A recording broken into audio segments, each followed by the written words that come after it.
टोपलो ना ढोढ़िया उघार भौजी। हे भौजी सुन तड़ू।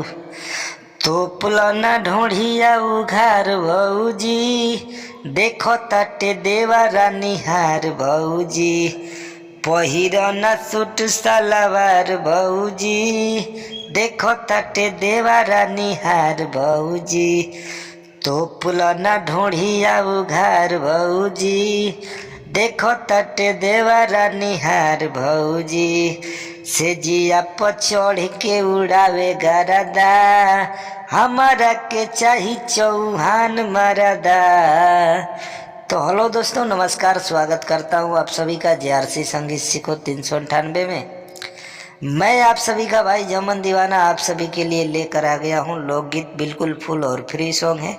तो जिस भी सिंगर भाई को गाना है बिल्कुल बेझिझक गा सकते हैं, बिल्कुल फुल और फ्री सॉन्ग है। ये विजय चौहान जी का गाना है, अगले साल आया था। तो मैटर अच्छा लगा तो आप सभी के लिए मैं लिख दिया। तो थोड़ा अश्लील टाइप का गाना है तो आप लोग गा सकते हैं। क्या अश्लील कुछ नहीं है, यही सब आजकल मार्केट में बजता है। तो आप अच्छे गाते हैं तो गाकर इसको हिट हो सकते हैं, ठीक ना।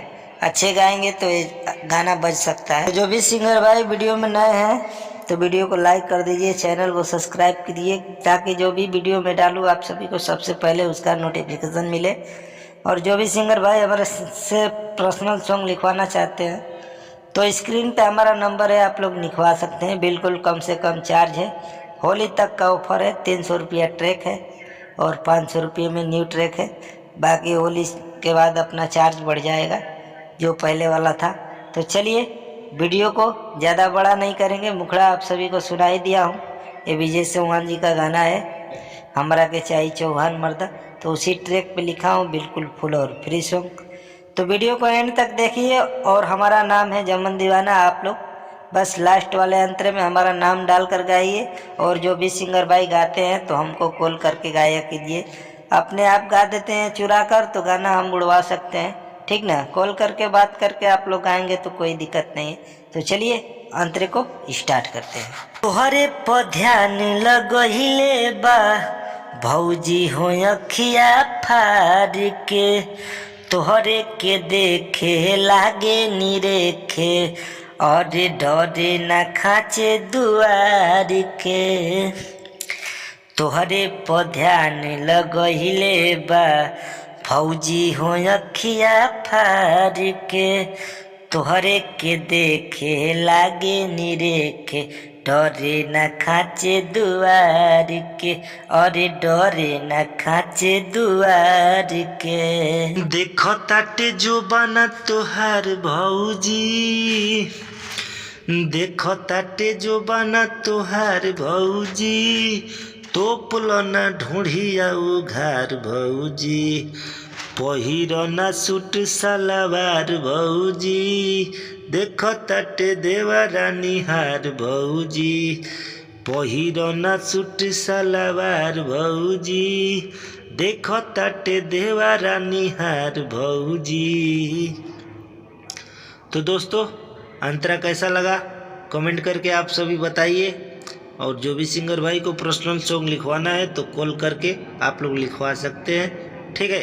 तो चलिए लास्ट अंतरे को स्टार्ट करते हैं। तो पल कर तनी साड़ी से भौजी, ढोढ़ी के नीचे वाला हो, जमन दीवाना तो देखेला भौजी, तोहार पीछे वाला हो।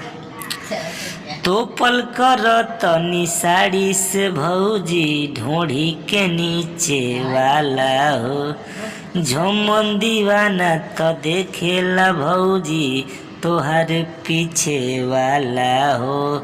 अमन अकेला दी जुठार भौजी, अमन अकेला दी जुठार भौजी, टोपलो ना ढोढ़िया उघार भौजी। पहिरो ना सूट सलवार भौजी, देखो ताटे देवारा निहार भौजी। टोपलो ना ढोढ़िया उघार भौजी, देखो ताटे देवारा निहार भौजी। तो दोस्तों आशा करता हूँ वीडियो आप सभी को अच्छा लगा होगा।